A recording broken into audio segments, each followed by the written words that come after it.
আসসালামু আলাইকুম। এটিএন বাংলা সংবাদে সবাইকে স্বাগত জানাচ্ছি তনুজা দাস। শুরুতেই জানিয়ে দেব বিআরবি কেবলস সংবাদ শিরোনাম। রাষ্ট্র সংস্কারে অন্তর্বর্তী সরকারের কাজের গতি বাড়ানোর তাগিদ বৈষম্য বিরোধী ছাত্র আন্দোলনের সমন্বয়কদের বাড়তি সময় দেওয়ার পরামর্শ।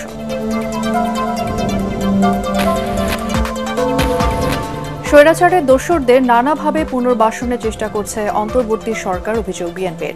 নির্বাচনী রোড ম্যাপ দিয়ে জনমনে আস্থা ফেরানোর আহ্বান।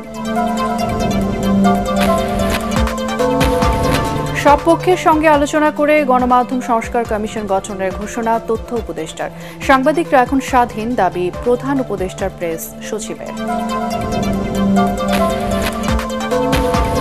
আগামী পরশু শারদীয় দুর্গোৎসব শুরু। রাজধানীর মণ্ডপগুলোতে চলছে শেষ মুহূর্তের প্রস্তুতি।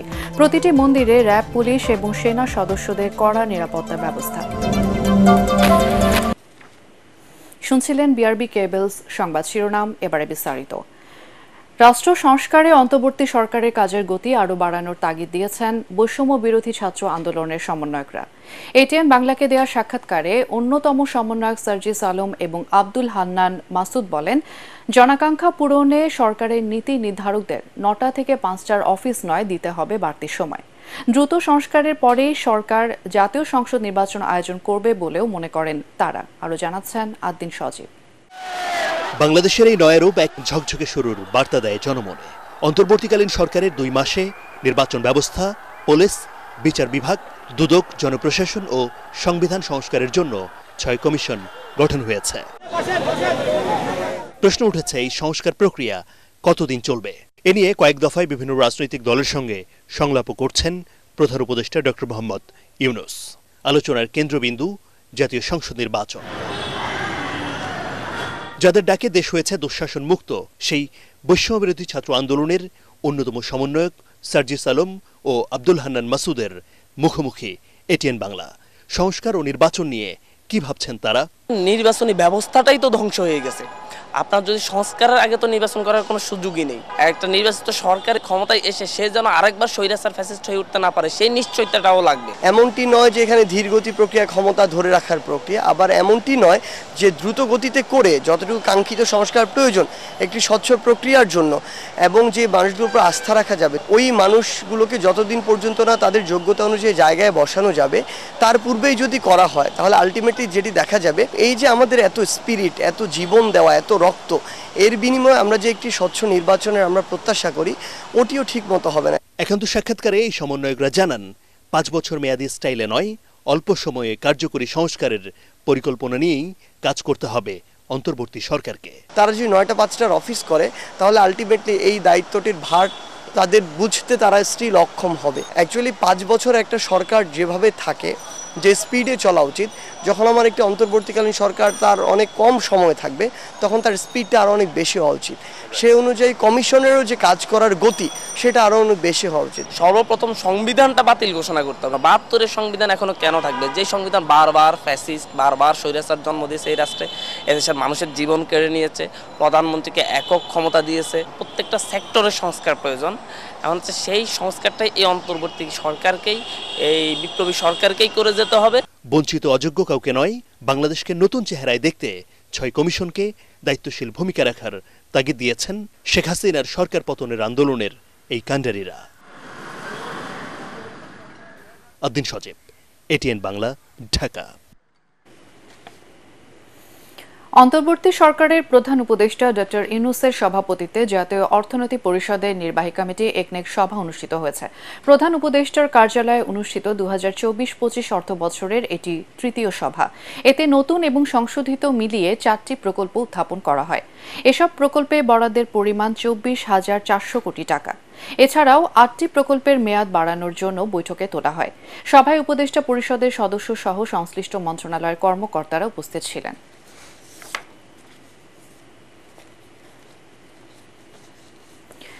সব পক্ষের সঙ্গে আলোচনা এবং পরামর্শ করে গণমাধ্যম সংস্কার কমিশন গঠন করা হবে বলে জানিয়েছেন তথ্য এবং সম্প্রচার উপদেষ্টা নাহিদ ইসলাম।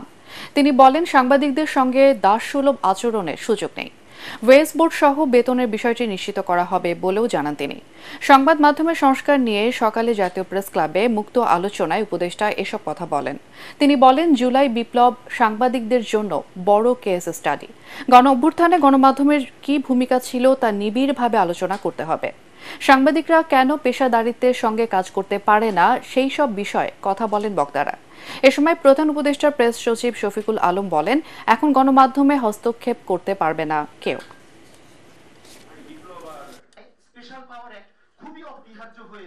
ইলেকট্রনিক মিডিয়ায় আসলে আন্দোলনের পক্ষে কোনো তথ্যই প্রচার করা হয়নি, আর কি তথ্য প্রচার করা হয়েছে ওইটাও দেশের মানুষ দেখেছে। একটা কথা শুনতাম, একটা হাউস পলিসি আছে, হাউসের উপরে আবার হাউস আছে। এই ঘটনার আসলে জবাবদিহিটা করবে কে, দায়িত্বটা নেবে কে? যদি বা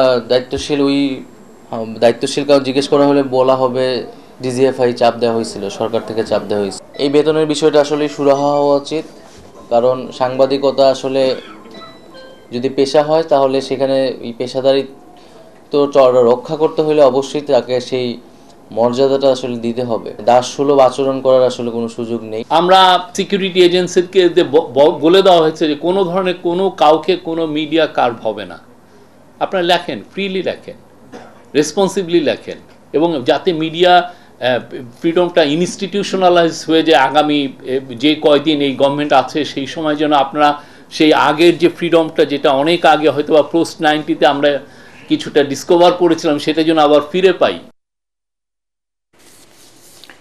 অন্তর্বর্তী সরকার নানাভাবে স্বৈরাচার সরকারের দোসরদের পুনর্বাসনের চেষ্টা করছে বলে অভিযোগ করেছেন বিএনপির সিনিয়র যুগ্ম মহাসচিব রুহুল কবির রিজভী। রাজধানীর এলিফ্যান্ট রোডে ডেঙ্গু সচেতনতামূলক লিফলেট বিতরণ করতে গিয়ে তিনি এসব কথা বলেন। তার দাবি, সব ক্ষেত্রে স্বৈরাচারের প্রেতাত্মারা ছড়িয়ে ছিটিয়ে রয়েছে। এদের অপসারণ করতে না পারলে অন্তর্বর্তী সরকারের সব উদ্যোগ ব্যর্থ হবে। অন্যদিকে জাতীয় প্রেস ক্লাবে আলোচনা সভায় বিএনপি চেয়ারপারসন উপদেষ্টা জয়নুল আবদিন ফারুক বলেন, এখনো শেখ হাসিনার সরকারের দোসরদের আবর্জনা পরিষ্কার না করায় সবার মধ্যে সংশয় তৈরি হয়েছে। নির্বাচনের রোড ম্যাপ দিয়ে অন্তর্ভুক্তি সরকারের প্রতি মানুষের আস্থা ফেরানোর আহ্বান জানান তিনি। যারা এতদিন গুম, খুন আর আয়না ঘরের সংস্কৃতি তৈরি করেছিল, তারা যদি পুনর্বাসন হয় তাহলে এই দেশে আর মানুষ বসবাস করতে পারবে না। এই দেশ হবে জল্লাদের উল্লাস ভূমি। এইখানে গণতন্ত্র, কথা বলা, মত প্রকাশের স্বাধীনতা চিরদিনের জন্য কবরস্থ হয়ে যাবে, গোরস্থানে চলে যাবে। রোডম্যাপ অবশ্যই আপনাকে দিতে হবে। এই রোডম্যাপের মাধ্যমে যে নির্বাচন হবে, সেই নির্বাচনে জনপ্রতিনিধিরাই বাংলাদেশের রাজনীতি ঠিক করবে, বাংলাদেশের সংবিধান পরিবর্তন হবে কি হবে না সেই বিষয় ঠিক করবে। তাই আজকে সংস্কারের প্রতি আমাদের সমর্থন আছে, কিন্তু সব বিষয়ে সংস্কার করতে গেলে সময় ক্ষেপণ হবে বলে জনগণ মনে করে। সাবেক প্রধানমন্ত্রীর কার্যালয়ের মুখ্য সচিব এবং জাতীয় রাজস্ব বোর্ডের সাবেক চেয়ারম্যান নজিবুর রহমানকে গ্রেফতার করেছে ঢাকা মহানগর গোয়েন্দা পুলিশ। মধ্যরাতে রাজধানীর গুলশান এলাকা থেকে তাকে গ্রেফতার করা হয়। বিষয়টি নিশ্চিত করে ডিএমপির অতিরিক্ত পুলিশ কমিশনার রেজাল করিম মল্লিক জানান, গ্রেফতারকৃত নজিবুর রহমানকে দুপুরে আদালতে তোলা হবে। তবে কোন মামলায় তাকে গ্রেফতার করা হয়েছে জানাননি ডিবির এই কর্মকর্তা।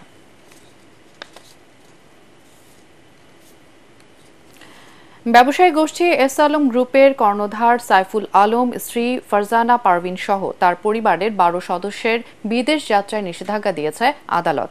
ঢাকা মেট্রোপলিটন সিনিয়র স্পেশাল জজ মোহাম্মদ আশামস জগলুল হোসেনের আদালত দুদকের আবেদনের পরিপ্রেক্ষিতে এই আদেশ দেন। নিষেধাজ্ঞা দেয়া অন্যরা হলেন সাইফুল আলমের ছেলে আশরাফুল আলম, আহসানুল আলম, ভাই মোর্শেদুল আলম, শহীদুল আলম, রাশেদুল আলম, আব্দুস সামাদের স্ত্রী শাহানা ফেরদৌস, ভাই ওসমান গনি, ওসমান গনির স্ত্রী ফারজানা বেগম, ভাই মোহাম্মদ আবদুল্লাহ হাসান এবং অজ্ঞাত মিশকাত আহমেদ। এদিকে সামিট গ্রুপের চেয়ারম্যান আজিজ খান সহ তাদের পরিবারের 11 জনের ব্যাংক অ্যাকাউন্ট জব্দ করা হয়েছে। বাংলাদেশ ব্যাংকের আর্থিক গোয়েন্দা সংস্থা বিএফইইউ বিভিন্ন ব্যাংক এবং আর্থিক প্রতিষ্ঠানের কাছে এই সংক্রান্ত নির্দেশনার চিঠি পাঠিয়েছে।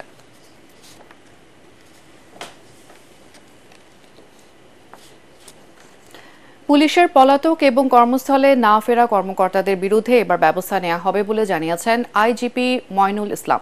বাহিনীর হারানো মনোবল ফিরিয়ে আনতে কাজ চলছে বলেও জানান তিনি। এ সময় পুলিশ প্রধান বলেন, দুর্গাপূজায় দেশে জঙ্গি হামলার আশঙ্কা নেই, তবে নাশকতা সহ যে কোনো অপ্রীতিকর ঘটনা এড়াতে সতর্ক অবস্থানে রয়েছে আইনশৃঙ্খলা রক্ষাকারী বাহিনী। আরও জানাচ্ছেন GM তসলিম। জুলাই আগস্ট গণ অভ্যুত্থানে ছাত্র জনতার উপর নৃশংস হামলা ও গণহত্যার জন্য তীব্র সমালোচনার মুখে পড়ে পুলিশ বাহিনী। অন্তর্বর্তী সরকার দায়িত্ব নেওয়ার পর থেকে দেশের আইন শৃঙ্খলা পরিস্থিতি স্বাভাবিক করতে পুলিশের মনোবল ফিরিয়ে বাহিনীকে ঢেলে সাজানোর উদ্যোগ নেওয়া হয়। কিন্তু গত 2 মাসেও পুলিশের অনেক শীর্ষ কর্মকর্তা ও সদস্য দেশে বিদেশে পালিয়ে থাকায় অস্বস্তিতে পড়েছে অন্তর্বর্তী সরকার। অভ্যুত্থানে অতি বাড়াবাড়ি করা পুলিশ সদস্যদের তালিকা করা হয়েছে জানিয়ে আইজিপি জানালেন, বাহিনীতে এখন আর তারা নেই। 2,14,000-15,000 সংখ্যক বাহিনীর সদস্য, মানে একটা বাহিনী, সেখানে 187 জন যে কোনো সময়ে যারা বিভিন্ন কারণে গরহাজি হতে পারে, নাম্বার 1। নাম্বার 2 হচ্ছে যারা গরহাজি সদস্য, ইতিমধ্যে তাদেরকে তাদের যে ডিপার্টমেন্টের অ্যাকশন সেটা কিন্তু শুরু হয়েছে। তাদেরকে কৈফিয়ত তলব করা হয়েছে, তারা কেন গরহাজির, তাদেরকে হাজিরের জন্য নোটিশ করা হয়েছে, এবং তারা যদি না আসে আমাদের ব্যবস্থা ক্লিয়ার, তাদেরকে চাকরিতে রাখার কোনো সুযোগ নাই। বিদেশে পালিয়ে যাওয়া এবং কর্মস্থলে যোগ না দেওয়া সদস্যদের বিরুদ্ধে শীঘ্রই ব্যবস্থা নেওয়া হচ্ছে বলেও জানান মইনুল ইসলাম। দুপুরে ঢাকেশ্বরী মন্দির পরিদর্শন শেষে গণমাধ্যমের সঙ্গে আলাপকালে পুলিশ প্রধান জানান, এবার দুর্গাপূজা নিয়ে জনমনে নিরাপত্তার শঙ্কা তৈরি হলেও কোনো ঝুঁকি দেখছে না পুলিশ। কেউ জঙ্গি তৎপরতা করবে বা ISI বা অন্য কোনো সংগঠনের ভাবাদর্শে চলবে সেটার কোনো সুযোগ নাই। ইতিমধ্যে আপনারা দেখেছেন যে হিজবুত তাহরির, এটা নিষিদ্ধ সংগঠন, তার যে মূল সমন্বয়ক, মিডিয়া সমন্বয়ক, তাকে আমরা গ্রেপ্তার করেছি। আমরা তথাকথিত পতাকা নিয়ে যারা হঠাৎ করে ঝটিকা মিছিল করেছে, সেই ধরনের 3 জনকে আমরা অ্যারেস্ট করেছি গত 2 দিন আগে। সুতরাং এই ধরনের কোনো সুযোগ নাই যে জঙ্গি তৎপরতা করবে। যারা নিষিদ্ধ সংগঠন তাদেরকে আমাদের যে তৎপরতা সেটা কিন্তু অব্যাহত আছে। সামাজিক যোগাযোগ মাধ্যমে গুজব ঠেকাতে আলাদা মনিটরিং সেল গঠন করা হয়েছে বলেও জানান IGP. GM Taslim, ATN Bangla, Dhaka. আর্থিক সংস্কারে দুর্নীতি প্রধান বাধা বলে মন্তব্য করেছেন শ্বেতপত্র প্রণয়ন কমিটির প্রধান ডক্টর দেবপ্রিয় ভট্টাচার্য। সরকারের আর্থিক নীতিমালায় উন্নয়ন প্রতিষ্ঠানগুলোর কাজের স্বীকৃতি প্রয়োজন বলে জানান তিনি। রাজধানীর আগারগাঁয়ে NEC সম্মেলন কক্ষে শ্বেতপত্র প্রণয়ন কমিটির বৈঠকে শেষে সাংবাদিকদের এসব কথা বলেন বিশিষ্ট এই অর্থনীতিবিদ। বর্তমানে বিভিন্ন স্থানে নারীর প্রতি সহিংসমূলক আচরণ আগামীতে উন্নয়ন কাজে বাধা সৃষ্টি করতে পারে বলে শঙ্কা জানানো হয় বৈঠকে। এ সময় আদিবাসী, পিছিয়ে পড়া জনগোষ্ঠী, প্রবাসী, শিশুশ্রম, বাল্যবিবাহের মতো বিষয়গুলো আলোচনায় উঠে আসে। বেসরকারি উন্নয়ন প্রতিষ্ঠানগুলোর অবদানের স্বীকৃতি একটা বড় বিষয় হিসেবে প্রতিভাত হয়েছে। এই মুহূর্তে বেসরকারি উন্নয়ন প্রতিষ্ঠানগুলো কার্যক্রমকে সুষ্ঠুভাবে এবং সংগতভাবে করার ক্ষেত্রে সবচেয়ে অন্যতম বড় বাধা হিসেবে ওনারা দেখছেন বিভিন্ন প্রাতিষ্ঠানিক প্রতিবন্ধকতা এবং তার ভিতরে দুর্নীতি। এবং সেই দুর্নীতি এবং প্রতিবন্ধকতা অনেক সময় ইচ্ছাকৃত, অনেক সময় সরকারি বিভিন্ন নীতি প্রণোদিতভাবে এটা হয়েছে।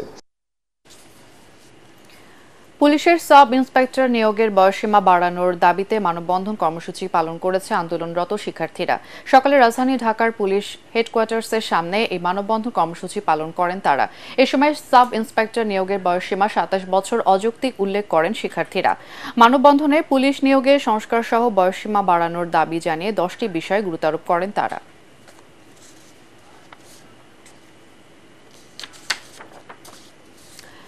ডাক বিভাগের এক্সট্রা ডিপার্টমেন্টাল কর্মচারীদের চাকরি জাতীয়করণ সহ 2 দফা দাবিতে বিক্ষোভ সমাবেশ করেছেন বৈষম্য বিরোধী কর্মচারী জোট। সকালে রাজধানীর আগারগাঁয়ে ডাক বিভাগের প্রধান কার্যালয়ে এই সমাবেশ করেন তারা। অনূর্ধ্ব 59 বছর বয়সী সকল কর্মচারীর চাকরি জাতীয়করণ সহ 59 ঊর্ধ্ব কর্মচারীদের এককালীন অবসর ভাতা প্রদান এবং শূন্যস্থানে পোষ্যদের নিয়োগের দাবি জানায় বৈষম্য বিরোধী কর্মচারী জোট।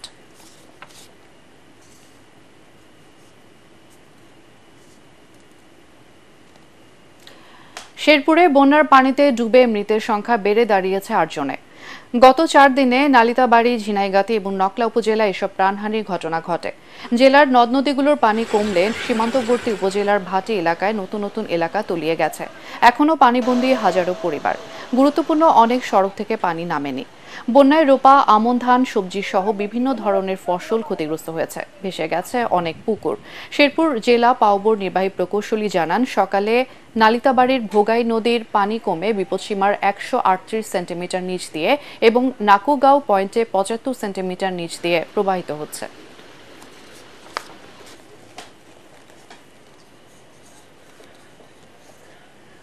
এবারে আল আরাফা ইসলামী ব্যাংক অর্থ সংবাদ।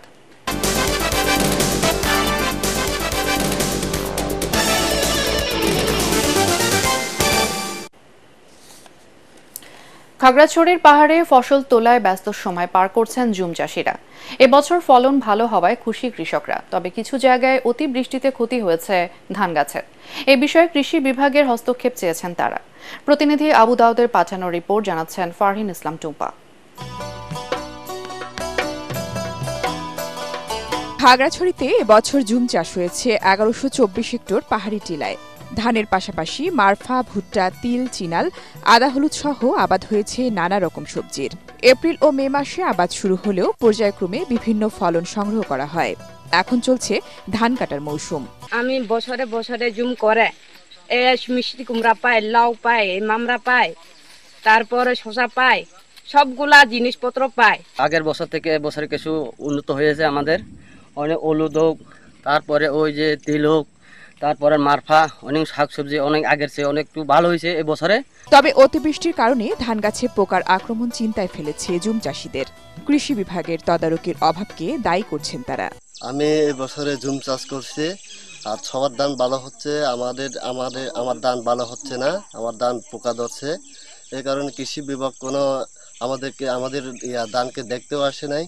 এ অবস্থা থেকে পরিত্রাণে জুম চাষিদের উন্নত মানের ধান চাষের পরামর্শ দিচ্ছে স্থানীয় কৃষি বিভাগ। আমাদের কৃষক ভাইয়েরা স্থানীয় জাতের আবাদ করে থাকে, আমরা এর পরিবর্তে তাদেরকে বিলি উদ্ভাবিত 66, 71 এবং 83 যে জাতগুলো উচ্চ ফলনশীল জাতের, সেগুলো চাষাবাদের ব্যাপারে তাদেরকে উৎসাহিত করছি। পাহাড়ি জনগোষ্ঠীর সারা বছরের খাদ্য নিরাপত্তা নিশ্চিতে বিকল্প চাষাবাদে কৃষি বিভাগের সহায়তার আশা সংশ্লিষ্টদের।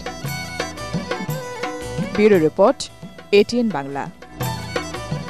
এবারে পাটেক্স খেলার খবর।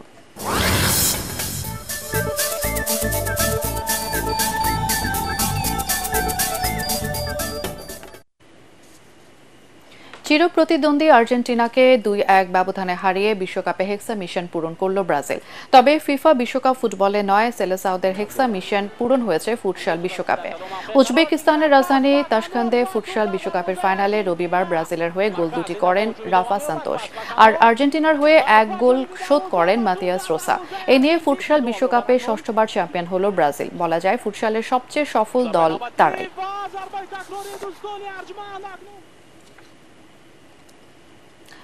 গায়ানা অ্যামাজন ওয়ারিয়র্সকে 6 উইকেটে হারিয়ে প্রথমবারের মতো ক্যারিবিয়ান প্রিমিয়ার লিগ সিপিএল এর শিরোপা জিতল সেন্ট লুসিয়া কিংস। 139 রানের লক্ষ্যে খেলতে নেমে 15 ওভারে মাত্র 73 রান তোলে সেন্ট লুসিয়া। শেষ 5 ওভারে তাদের প্রয়োজন ছিল 66 রানের। অ্যারন জোন্স এবং রাস্টন চেজের ঝোড়ো ব্যাটিংয়ে মাত্র 19 বলে 66 রান তুলে 11 বল হাতে রেখে জয় নিশ্চিত করে সেন্ট লুসিয়া। জোন্স অপরাজিত থাকেন 31 বলে 48 রান করে, আর ফাইনালের সেরা রাস্টন চেজ মাঠ ছাড়েন 22 বলে 39 রানে।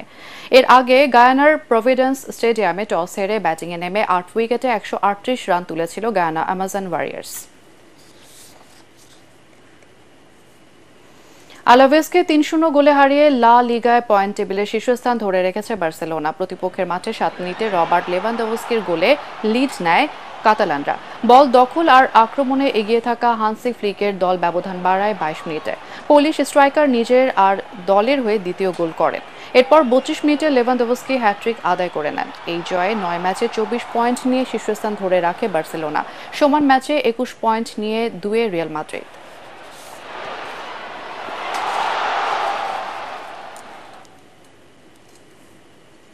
শেষ করার আগে বিআরবি কেবলস সংবাদ শিরোনাম আরও একবার। রাষ্ট্র সংস্কারে অন্তর্বর্তী সরকারের কাজের গতি বাড়ানোর তাগিদ বৈষম্য বিরোধী ছাত্র আন্দোলনের সমন্বয়কদের, বাড়তি সময় দেওয়ার পরামর্শ।